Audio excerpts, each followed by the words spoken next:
adalah kegiatan atau yang dilakukan oleh kelompok atau orang untuk mempengaruhi atau mengubah suatu keputusan. Advokasi ini juga bisa diartikan sebagai tindakan yang mengarah pada tindakan pembelaan, pemberian dukungan, atau rekomendasi berupa dukungan aktif. Jadi advokasi kebijakan ini kita lakukan untuk mempengaruhi ya atau mendukung ya supaya terbentuknya suatu kebijakan publik atau regulasi atau kebijakan pemerintah. Jadi di sini kita mendesak ya si pemangku kepentingan, pemerintah, negara untuk konsisten dan bertanggung jawab melindungi dan mensejahterakan seluruh warganya. Jadi inilah namanya advokasi. Tujuannya adalah tadi ya, tujuannya adalah mempengaruhi si pembuat kebijakan tersebut untuk apakah membuat kebijakan, merevisi kebijakan ya, atau meninjau kembali kebijakan yang sudah dibuat. Nah, tujuannya untuk mencapai tujuan yang diinginkan, berbagai bentuk advokasi itu dilakukan supaya memperkuat posisi tawar atau bargaining position terhadap kelompok kepentingan, asosiasi, organisasi massa, dan lain sebagainya.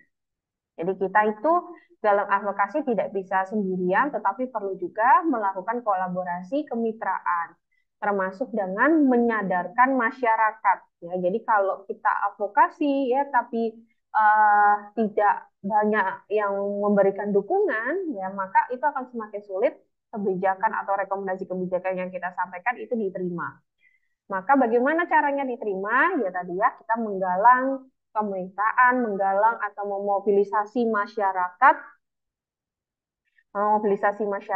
agar memberikan intensitasnya ya atau perhatiannya terkait urgenitas kebijakan tersebut dibuat oleh pemerintah. Nah, kemudian ini adalah teknik dasar advokasi. Advokasi itu biasanya banyak dilakukan oleh NGO atau organisasi massa, karena kita sasarannya pada pemerintah ya, biasanya seringnya adalah dilakukan oleh NGO atau organisasi massa. Tapi apakah bisa kita melakukan advokasi ke direktur rumah sakit ya, ke dinkes tentu bisa ya teman-teman ya. Kalau kita pegawai melakukan kegiatan advokasi ya juga itu bisa dilakukan. Jadi memang advokasi ya tidak hanya ke pemerintah, tetapi memang mayoritas ke pemerintah. Biasanya yang sering kita lihat ya di berita-berita itu ada aksi protes, ada unjuk rasa, itu juga termasuk kegiatan advokasi. Jadi bagian advokasi itu banyak ya. Karena tadi ya rancangan kegiatan advokasi itu banyak dan advokasi tidak hanya bisa dilakukan satu kali. Tetapi kegiatan advokasi adalah kegiatan yang berulang dan harus dievaluasi. Kalau kita hanya satu kali ya pasti kurang didengar oleh si pemangku kepentingan. Jadi harus berkali-kali sampai si pemangku kepentingan terdesak ya atau bisa menilai seberapa sih urgenitasnya ini kebijakan perlu segera dibuat. Meyakinkan ya, proses meyakinkan itu kan tidak hanya sekali ya, perlu pendekatan, perlu pemberian informasi berulang, perlu banyak dukungan ya, itu adalah kegiatan advokasi. Jadi kegiatannya terus berkelanjutan. Nah, advokasi itu juga upaya memperbaiki atau merubah kebijakan publik sesuai dengan kehendak atau kepentingan mereka yang mendesakkan terjadinya perbaikan atau perubahan tersebut.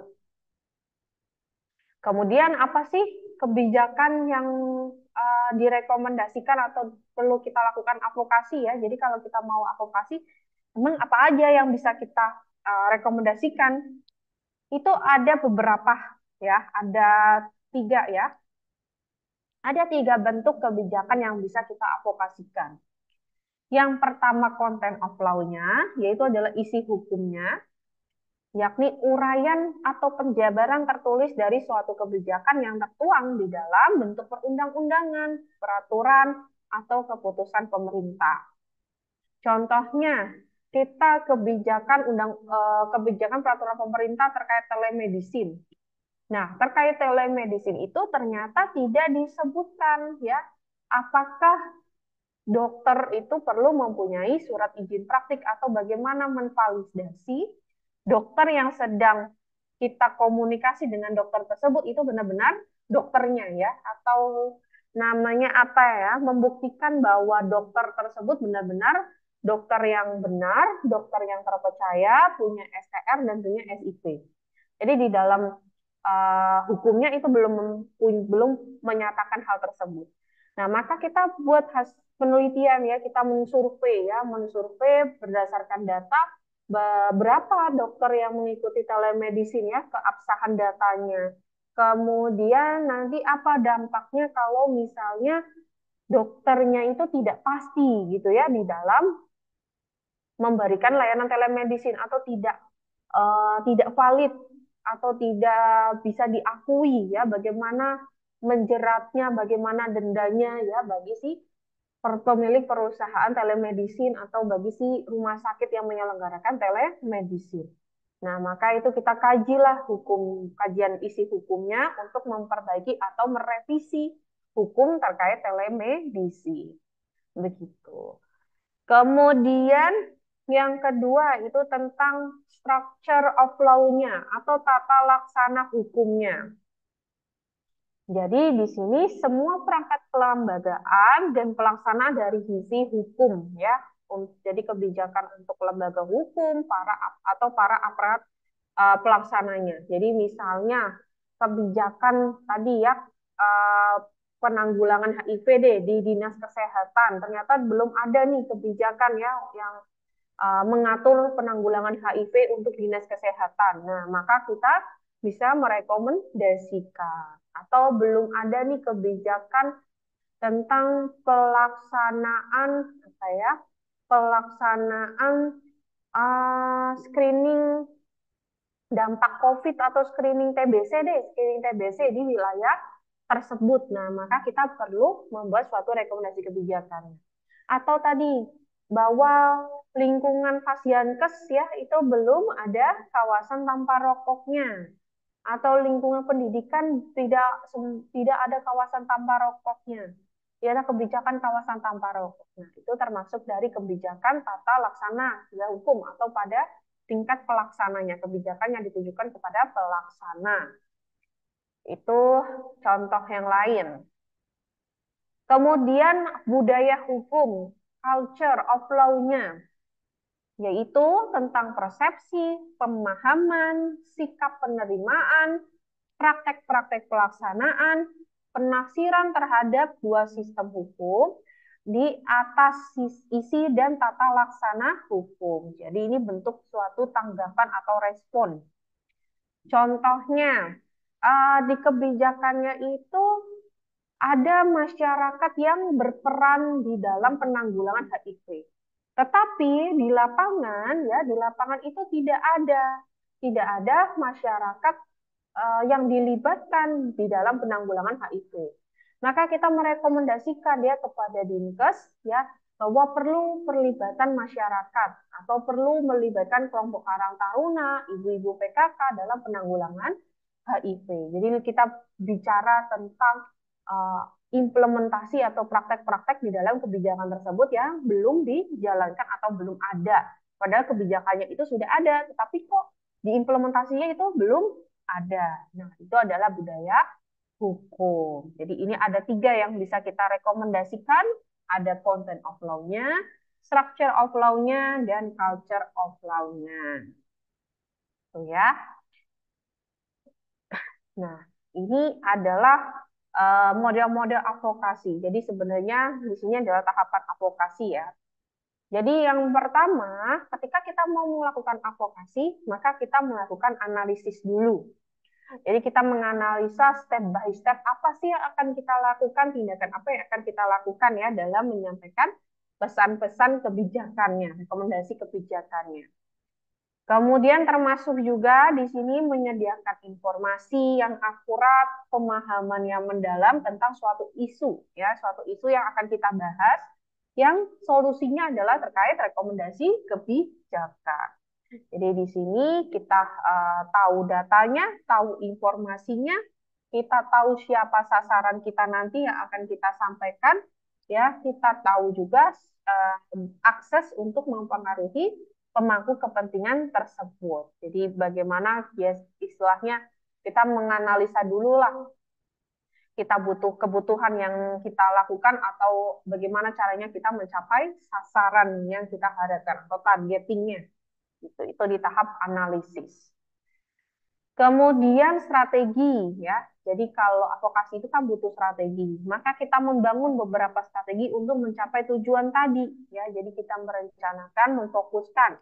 Misalnya kita merumuskan ya strateginya bulan pertama itu adalah kita melakukan lobby ya, lobby ke beberapa instansi. Kemudian nanti kita habis lobby kita melakukan kampanye.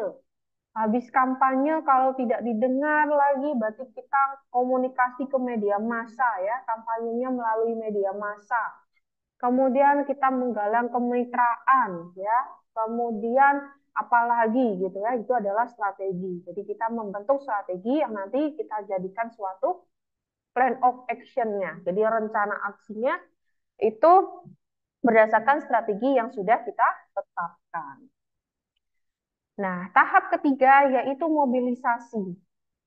Mobilisasi itu adalah pembentukan koalisi untuk memperkuat advokasi. Jadi kini kita menggalang tadi ya, menggalang hubungan dengan kemitraan. Siapa sih yang bisa organisasi mana, LSM mana, ya lembaga mana yang bisa kita jadikan partnership.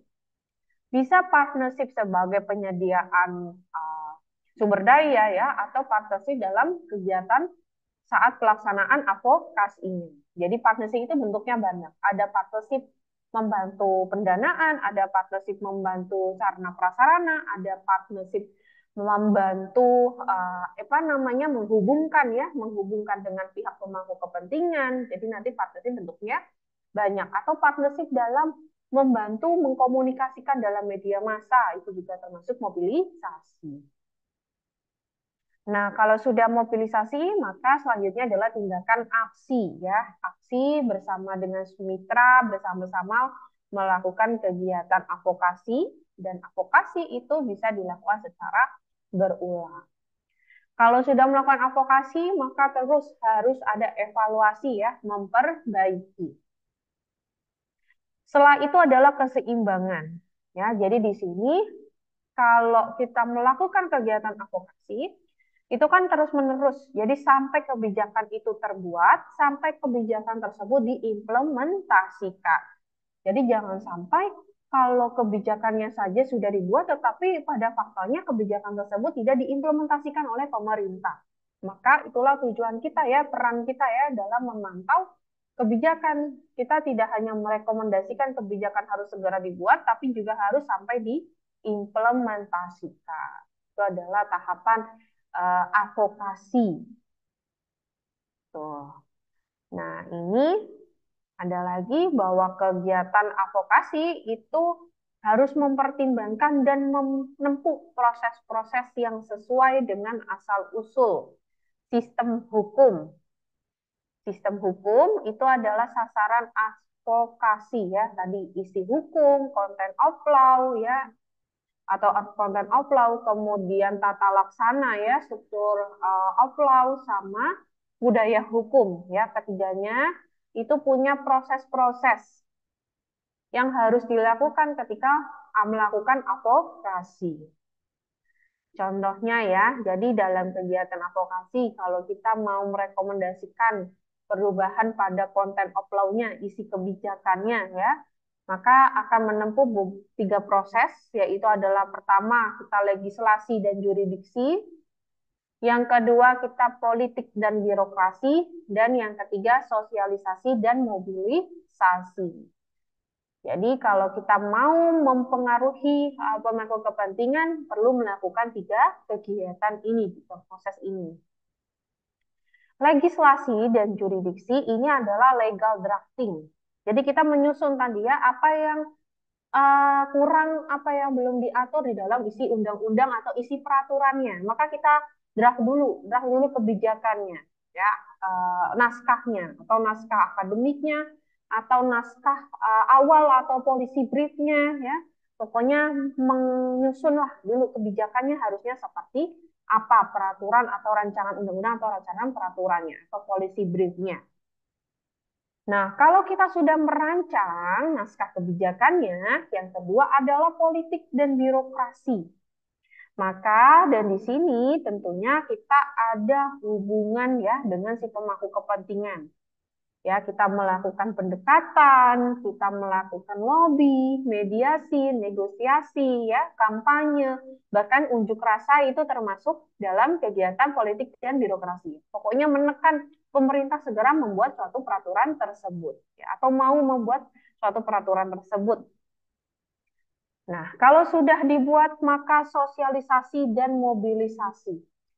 Jadi kita membentuk kesadaran umum ya terkait pentingnya suatu kebijakan tersebut. Supaya apa? Supaya kebijakan tersebut benar-benar diimplementasikan. Jadi tidak hanya sekedar draftnya saja ya atau dokumennya saja, tetapi benar-benar dipahami ya bahwa itu bisa mengatasi masalah bersama dan juga diimplementasikan. Itu adalah proses-proses advokasi ya. Ada tiga, ada legal drafting, ada politik demokrasi, dan yang terakhir sosialisasi.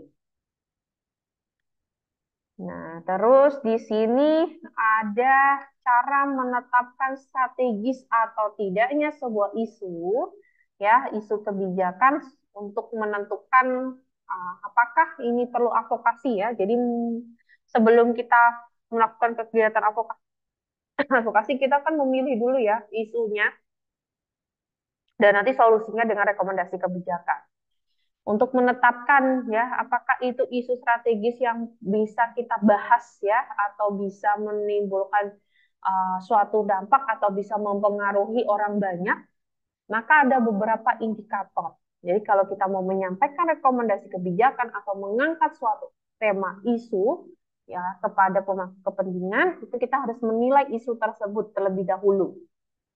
Yaitu yang pertama, isunya itu urgensi atau mendesak tuntutan masyarakat luas dan mendesak perlunya perubahan. Yang kedua, ada kaitan dan relevansi perubahan tersebut kepada kepentingan atau kebutuhan masyarakat luas. Kemudian yang ketiga, besar atau luasnya dampak sosial itu dapat dihasilkan kalau ada perubahan kebijakan tersebut. Kemudian yang keempat, ada kesesuaian dengan agenda kerja utama jaringan organisasi advokasi. Jadi sebelum kita menentukan ya isu yang mau kita rekomendasikan kebijakannya, kita harus memenuhi indikator ini. Nah, itu konsep advokasi. Intinya ya advokasi mempengaruhi orang lain supaya dia mau melakukan tindakan ya seperti kita rekomendasikan dalam hal kebijakan. Ada bisa isi kebijakannya atau tata laksana kebijakannya atau budaya kebijakannya. Kemudian tadi ya komunikasi kebijakan itu bisa banyak ya, komunikasi persuasi, kemudian lobby, negosiasi, kampanye, komunikasi internet dan lain sebagainya, diplomasi. Nah, kemudian proses advokasi tadi ya, pertama ya kita bikin dulu kebijakannya, kemudian kita jalin hubungan ya, jalin kemitraan, jalin dukungan massa untuk mendesak pemerintah, dan advokasi itu adalah kegiatan berulang, tidak hanya sampai kebijakan terbuat, tetapi juga sampai kebijakan diimplementasikan. Itu adalah konsep advokasi kebijakan. Nah, kira-kira dari sini, apakah ada yang mau didiskusikan?